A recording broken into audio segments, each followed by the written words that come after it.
So hi everyone, I hope that you're doing well. I wanted to come forth and make a quick video to work on the sinuses. So for those of you who are having sinus trouble, especially during this time, you can just start to dig in here with the piano hands and work right in this area for about 60 seconds, okay? Then take your thumb and start walking down the pads of your toes. So do this for all 4 toes. You can certainly work the big toe, as well, but mainly the sinus pads are going to be found on these toes.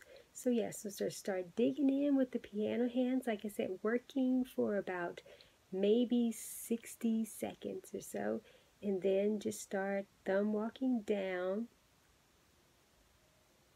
these pads.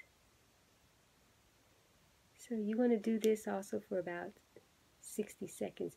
You can work in these areas longer, but just for demonstration purposes, I'm just on a time limit here.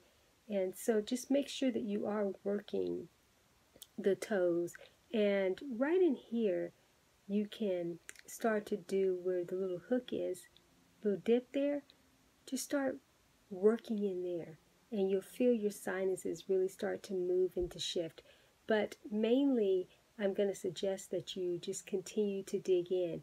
If you want to do some extensive respiratory work, start working on your lung section right in here and just doing some dot to dot. Working in here, you're going to be working on your thymus gland. So if you just work in these areas 60 seconds each, it will improve your well-being and your sinuses tremendously. So make sure you do it on both feet. Be sure to drink water before and after. And I have a playlist below that you can avail yourself to with more demonstrations and more longer sessions of reflexology. And I'll be back with more videos soon.